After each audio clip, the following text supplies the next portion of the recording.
ओम नमो भगवते वासुदेवाय। आइए सुनते हैं बृहस्पतिवार की व्रत कथा। भारतवर्ष में एक प्रतापी और दानी राजा राज्य करता था। वह नित्य गरीबों और ब्राह्मणों की सहायता करता था। लेकिन ये बात उसकी रानी को तो बिल्कुल भी अच्छी नहीं लगती थी, क्योंकि वह ना तो स्वयं गरीबों को दान देती थी और ना ही किसी भी भगवान का पूजन करती थी, और इसीलिए वह राजा को भी दान देने से मना किया करती थी। एक दिन क्या हुआ कि राजा शिकार खेलने वन को गए हुए थे, तो रानी उस समय महल में अकेली थी। उसी समय बृहस्पति देव साधु वेश में राजा के महल में भिक्षा मांगने के लिए गए और उससे भिक्षा मांगी। तो रानी ने भिक्षा देने से बिल्कुल इनकार कर दिया और कहा कि अरे साधु महाराज जी, मैं तो इस दान पुण्य से ना तंग ही आ गई हूँ। मेरा पति सारा धन ही लुटाते रहते हैं। मेरी तो इच्छा है कि हमारा धन नष्ट हो जाए, फिर ना रहेगा बांस, ना बजेगी बांसुरी। साधु ने कहा, देवी तुम तो बड़ी ही विचित्र हो। धन संतान तो सभी चाहते हैं, पुत्र और लक्ष्मी तो पापी के घर में भी होने चाहिए। यदि तुम्हारे पास अधिक धन है तो भूखों को भोजन दो, प्यासों के लिए प्याऊ बनवाओ, मुसाफिरों के लिए धर्मशालाएं खुलवाओ। जो निर्धन अपनी कुंवारी कन्याओं का विवाह नहीं कर सकते, तुम उनका विवाह करा दो। और ऐसे ही अनेक काम हैं जिनके करने से तुम्हारा यश लोक परलोक में फैलेगा। परंतु रानी पर तो इस उपदेश का कोई प्रभाव न पड़ा। वह बोली, महाराज कृपया करके आप ना मुझे ना समझाएं। मैं ऐसा धन नहीं चाहती जो कि मैं हर जगह पर फिर बांटती फिरूं। अब साधु ने उत्तर दिया, यदि तुम्हारी ऐसी इच्छा है तो तथास्तु। तुम ऐसा करना कि बृहस्पतिवार को घर लीपकर पीली मिट्टी से अपना सिर धोकर स्नान करना, भट्टी चढ़ाकर कपड़े धोना। ऐसा करने से आपका सारा धन नष्ट हो जाएगा। इतना कहकर वे साधु महाराज वहाँ से चले गए। अब साधु के अनुसार कही गई बातों को पूरा करते हुए रानी को केवल अभी 3 ही बृहस्पतिवार बीते थे कि उसकी समस्त धन संपत्ति नष्ट हो गई, और भोजन के लिए भी अब राजा का परिवार तरसने लगा। तब एक दिन राजा ने रानी से कहा कि हे रानी, तुम यहीं रहो, मैं दूसरे देश को जाता हूँ, क्योंकि यहाँ पर सभी लोग मुझे जानते हैं, इसलिए मैं कोई छोटा कार्य नहीं कर सकता। ऐसा कहकर राजा प्रदेश चला गया। वहाँ वे जंगल से लकड़ी काट कर लाता और शहर में बेचता। इस तरह वे अपना जीवन व्यतीत करने लगा। इधर राजा के प्रदेश जाते ही रानी और दासी दुखी रहने लगी। एक बार जब रानी और दासी को 7 दिन तक बिना भोजन के रहना पड़ा, तो रानी ने अपनी दासी से कहा, अरे दासी, पास ही के नगर में मेरी बहन रहती है, वे बहुत बड़ी धनवान है, तो उसके पास जा और कुछ लेकर के आ जा, ताकि थोड़ी बहुत हमारी गुजर बसर हो जाए। दासी रानी की बहन के पास चली गई। तो उस दिन गुरुवार था और रानी की बहन उस समय बृहस्पतिवार व्रत की कथा सुन रही थी। दासी ने रानी की बहन को अपनी रानी का संदेश दिया, लेकिन रानी की बड़ी बहन ने कोई उत्तर ही नहीं दिया। जब दासी को रानी की बहन से कोई उत्तर नहीं मिला तो वे बहुत दुखी हुई और फिर उस क्रोध भी आया। दासी ने वापस आकर रानी को सारी बात बता दी। सुनकर रानी ने अपने भाग्य को बहुत कोसा। उधर रानी की बहन ने सोचा कि मेरी बहन की दासी आई थी, परंतु मैं तो उससे नहीं बोली, इससे वे बहुत दुखी हो गई होगी। कथा सुनकर और पूजन समाप्त करके वे अपनी बहन के घर आई और कहने लगी, अरे बहन, मैं बृहस्पतिवार का व्रत कर रही थी। तुम्हारी दासी तो मेरे घर आई थी, परंतु जब तक कथा होती है तब तक ना तो उठते हैं और ना ही कुछ बोलते हैं, इसलिए मैं कुछ भी नहीं बोली। कहो तो कि दासी क्यों आई थी? रानी बोली, बहन अब तुमसे क्या छुपाऊं, हमारे घर में तो खाने तक को अनाज तक नहीं है। ऐसा कहते कहते रानी की तो अब आंखें ही भर आई। उसने दासी समेत पिछले 7 दिनों से भूखे रहने की बात अपनी बहन को विस्तार पूर्वक सुना दी। रानी की बहन बोली, देखो बहन, भगवान बृहस्पति देव सबकी ही मनोकामना को पूर्ण करते हैं। देखो शायद तुम्हारे घर में अनाज रखा हो। पहले तो रानी को विश्वास ही नहीं हुआ, पर बहन के आग्रह करने पर उसने अपनी दासी को अंदर भेजा तो उसे सचमुच अनाज से भरा एक घड़ा मिल गया। ये देखकर दासी को बड़ी हैरानी हुई। दासी रानी से कहने लगी, हे रानी, जब हमको भोजन नहीं मिलता तो हम व्रत ही तो करते हैं, इसलिए क्यों ना इनसे व्रत और कथा की विधि भी पूछ ली जाए ताकि हम भी फिर व्रत कर सकें। तब रानी ने अपनी बहन से बृहस्पतिवार व्रत के बारे में पूछा तो उसकी बहन ने बताया, बृहस्पतिवार के व्रत में चने की दाल और मुनक्का से विष्णु भगवान का केले की जड़ में पूजन करें तथा दीपक जलाएं, व्रत कथा सुने और पीला भोजन ही करें, इससे बृहस्पति देव प्रसन्न होते हैं। व्रत और पूजन विधि बताकर रानी की बहन अपने घर को लौट गई। 7 दिन के बाद जब गुरुवार आया तो रानी और दासी ने व्रत रखा। घुड़साल में जाकर चना और गुड़ लेकर आई, फिर उससे केले की जड़ तथा विष्णु भगवान का पूजन किया। अब पीला भोजन कहाँ से आए, इस बात को लेकर दोनों बहुत दुखी थी। चूंकि उन्होंने तो व्रत रखा था, इसलिए बृहस्पति देव उनसे प्रसन्न थे, इसलिए वह एक साधारण व्यक्ति का रूप धारण कर 2 थालों में सुंदर पीला भोजन दासी को दे गए। भोजन पाकर तो दासी प्रसन्न हुई और फिर रानी के साथ मिलकर भोजन ग्रहण किया। उसके बाद वे सभी गुरुवार को व्रत और पूजन करने लगे। बृहस्पति भगवान की कृपा से उनके पास फिर से धन संपत्ति आ गई, परंतु रानी फिर से पहले की तरह ही अब फिर आलस करने लगी। तब दासी बोली, देखो रानी, तुम पहले भी इस प्रकार आलस्य करती थी, तुम्हें धन रखने में कष्ट होता था, इस कारण देखो सारा ही धन नष्ट हो गया, और जब भगवान बृहस्पति की कृपा से अब धन मिला है तो तुम्हें फिर से आलस्य होता है। रानी को समझाते हुए दासी कहती है कि बड़ी मुसीबतों के बाद तो हमने ये धन पाया है, इसलिए हमें दान और पुण्य करते रहना चाहिए। भूखे मनुष्यों को भोजन कराना चाहिए और धन को शुभ कार्यों में खर्च करना चाहिए, जिससे तुम्हारे कुल का यश बढ़ेगा, स्वर्ग की प्राप्ति होगी और पितृ भी प्रसन्न होंगे। दासी की बात मानकर रानी अपना धन शुभ कार्यों में खर्च करने लगी, जिससे पूरे नगर में उसका यश फैलने लगा। एक दिन राजा दुखी होकर जंगल में एक पेड़ के नीचे आकर बैठा हुआ था।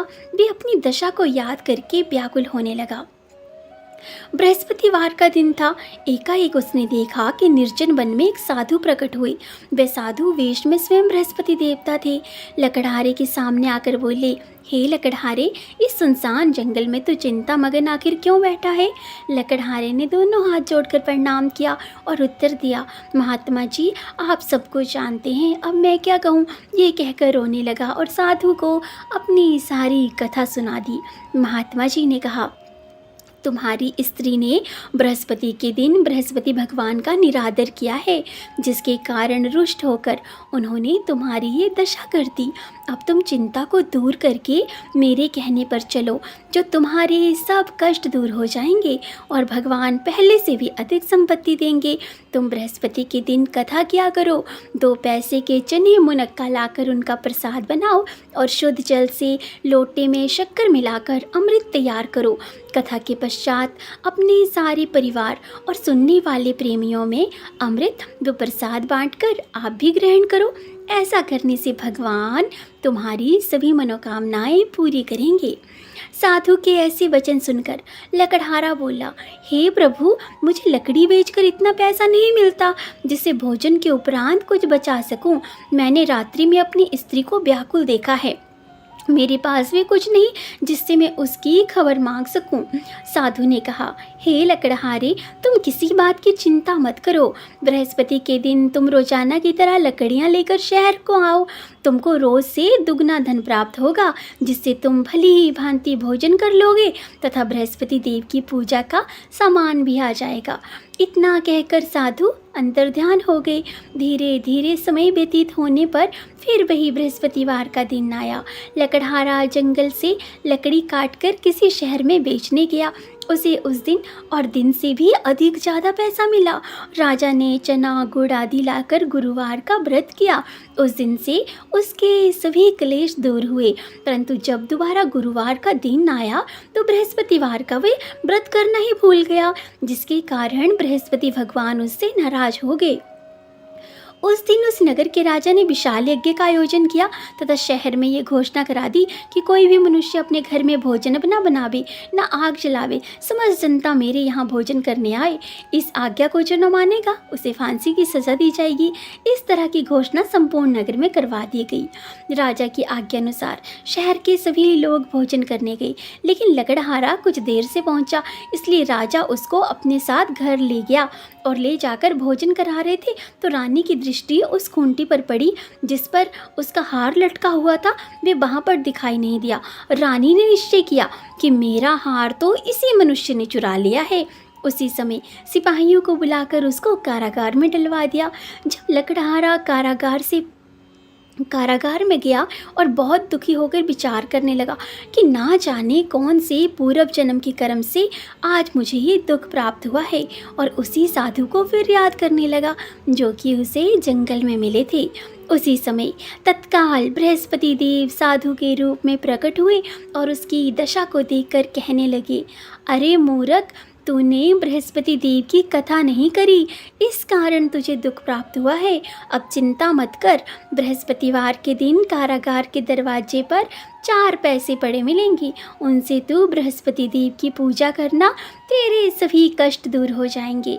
बृहस्पति के दिन उसे 4 पैसे मिले। लकड़हारे ने कथा कही। उसी रात्रि को बृहस्पति देव ने उस नगर के राजा को स्वप्न में कहा, हे राजा, तुमने जिस आदमी को कारागार में बंद कर दिया है वह तो निर्दोष है, वह राजा है, उसे छोड़ देना। रानी का हार उसी खूंटी पर लटका है। अगर तू ऐसा नहीं करेगा तो मैं तेरे राज्य को नष्ट कर दूंगा। इस तरह रात्रि के स्वप्न को देखकर राजा प्रातःकाल उठा और खूंटी पर हार देकर लकड़हारे को बुलाकर क्षमा मांगी तथा लकड़हारे को योग्य सुंदर वस्त्र आभूषण देकर विदा कर दिया। बृहस्पति देव की आज्ञानुसार लकड़हारा अपने नगर को चल दिया। राजा जब अपने नगर के निकट पहुंचा तो उसे बड़ा आश्चर्य हुआ। नगर में पहले से अधिक बाग, तालाब, कुएं तथा बहुत सी धर्मशाला, मंदिर आदि बन गई हैं। राजा ने पूछा, ये किसका बाग और धर्मशाला है? तब नगर के सब लोग कहने लगे, ये सब रानी और उसकी दासी के हैं। तो राजा को तो आश्चर्य हुआ और गुस्सा भी आया। जब रानी ने ये खबर सुनी कि राजा आ रहे हैं तो उन्होंने दासी से कहा कि दासी देख, राजा हमको कितनी बुरी हालत में छोड़ गए थे, हमारी ऐसी हालत देखकर वे लौट न जाएं, इसलिए तू दरवाजे पे खड़ी हो जा।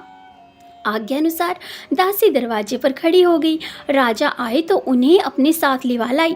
तो राजा ने क्रोध करके अपनी रानी से पूछा कि ये धन तुम्हें कैसे प्राप्त हुआ है? तब उन्होंने कहा, हमें ये सब धन बृहस्पति देव के ही व्रत के प्रभाव से प्राप्त हुआ है। राजा ने निश्चय किया कि 7 रोज बाद तो सभी बृहस्पति देव का पूजन करते हैं, परंतु मैं प्रतिदिन 3 बार कहानी तथा रोज व्रत क्या करूँगा। अब हर समय राजा के दुपट्टे में चने की दाल बंधी रहती तथा दिन में 3 बार कहानी कहता। एक रोज राजा ने विचार किया कि चलो अपनी बहन के यहाँ हो आए। इस तरह निश्चय करके राजा घोड़े पर सवार हो अपनी बहन के यहाँ को चलने लगा।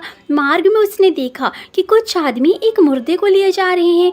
उन्हें रोककर राजा कहने लगा, अरे भाइयों, मेरी बृहस्पति देव की कथा सुन लो। वह बोले, लो, हमारा तो आदमी मर गया है, इसको अपनी कथा की पड़ी है।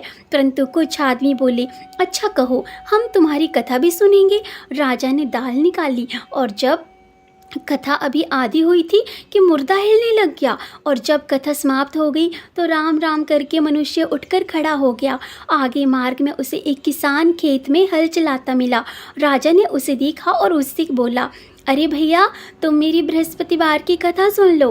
किसान बोला, जब तक मैं तेरी कथा सुनूंगा तब तक तो 4 हरैया जोत लूँगा, जा अपनी कथा किसी और को सुनाना। इस तरह राजा आगे चलने लगा। राजा के हटते ही बैल पछाड़ खाकर गिर गया तथा किसान ने के पेट में बड़ी जोर का दर्द होने लगा। उस समय उसकी माँ रोटी लेकर आई। उसने जब ये देखा तो उसने पुत्र से सब हाल पूछा और बेटे से सभी हाल कह दिया। तो बुढ़िया दौड़ी दौड़ी उस घुड़सवार के पास गई और फिर बोली कि सुनो, मैं तुम्हारी कथा सुनूंगी, तुम अपनी कथा मेरे खेत पर चलकर ही कहना। राजा ने बुढ़िया के खेत पर जाकर कथा कही, जिसके सुनते ही वह बैल उठ खड़ा हुआ तथा किसान के पेट का दर्द भी चला गया। राजा अब अपनी बहन के घर पहुंचा। बहन ने भाई की खूब मेहमानी की। दूसरे रोज प्रातःकाल राजा जगा तो वे देखने लगा सब लोग भोजन कर रहे हैं। राजा ने अपनी बहन से कहा, अरे ऐसा कोई मनुष्य है जिसने भोजन ना किया हो, मेरी तो बृहस्पतिवार की कथा सुन ले। बहन बोली, भैया ये देश ऐसा ही है कि पहले यहाँ लोग भोजन करते हैं, बाद में अन्य काम करते हैं। अगर कोई पड़ोस में हो तो मैं देख आऊँ।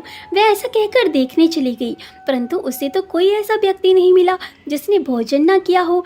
अतः वे कुम्हार के घर गई, जिसका लड़का बीमार था। उसे मालूम हुआ कि उनके यहाँ 3 रोज से किसी ने भी भोजन नहीं किया है। रानी ने अपने भाई की कथा सुनने के लिए कुम्हार से कहा तो वे तैयार हो गया। राजा ने जाकर बृहस्पतिवार की कथा कही, जिसको सुनकर उसका लड़का भी ठीक हो गया। तब तो राजा की सब दिशाओं में प्रशंसा होने लगी। एक रोज राजा ने अपनी बहन से कहा कि हे बहन, हम अपने घर को जाएंगे, तुम भी तैयार हो जाओ। राजा की बहन ने अपनी सास से कहा। सास ने कहा, हाँ ठीक है चली जा, परंतु अपने लड़कों को मत ले जाना, क्योंकि तेरे भाई की तो कोई औलाद ही नहीं है। बहन ने अपने भैया से कहा, भैया मैं तो चलूँगी पर कोई बालक नहीं जाएगा। राजा बोला, जब कोई बालक नहीं चलेगा तब तुम ही क्या करोगी। बड़े दुखी मन से राजा अपने नगर को लौट आया। राजा ने अपनी रानी से कहा, हम निर्वंशी है, हमारा मुंह देखने का धर्म नहीं है और कुछ भोजन आदि नहीं किया। रानी बोली, हे प्रभु, बृहस्पति देव ने हमें सब कुछ दिया है, वे हमें औलाद अवश्य देंगी। उसी रात को बृहस्पति देव ने राजा से स्वप्न में कहा, हे राजा उठ, अभी सोच त्याग दे, तेरी रानी गर्भ से है। राजा की ये बात सुनकर बड़ी खुशी हुई, राजा को भी और रानी को भी। 9वें महीने में उसके घर में एक सुंदर पुत्र पैदा हुआ। तब राजा बोला, हे रानी, स्त्री बिना भोजन के रह सकती है पर बिना कहे नहीं रह सकती। जब मेरी बहन आए तो मुझसे कुछ मत कहना। रानी ने सुनकर हाँ कर दिया। जब राजा की बहन ने ये शुभ समाचार सुना तो वे बहुत खुश हुई तथा बधाई लेकर अपने भाई के यहाँ आई। तब रानी ने कहा, घोड़ा चढ़कर तो नहीं आई, गधा चढ़ी आई। राजा की बहन बोली, भाभी मैं भी इस प्रकार ना कहती तो तुम्हें औलाद कैसे मिलती। बृहस्पति देव तो ऐसे ही हैं, जिसके मन में जो भी कामनाएं होती हैं वो उनको हमेशा पूर्ण करते हैं। जो सद्भावना पूर्वक बृहस्पतिवार का व्रत करता है और अगर व्रत नहीं भी करता है, इस कथा को पढ़ता है अथवा सुनता है तथा दूसरों को भी सुनाता है, तो बृहस्पति देव उसकी सभी मनोकामनाएं पूर्ण करते हैं। तो हे बृहस्पति देव जी, आज के इस पावन दिवस पर जिसने भी इस कथा को कहा है और जिसने भी आपकी इस कथा को सुना है, उन सभी का आप मंगल करना, उनकी सभी मनोकामनाएं पूर्ण करना। तो इसी के साथ हम मिलेंगे एक और नए विषय के साथ, एक और नई जानकारी के साथ। तब तक आप सभी अपना और अपनों का ख्याल रखिए। जय बृहस्पति देव जी।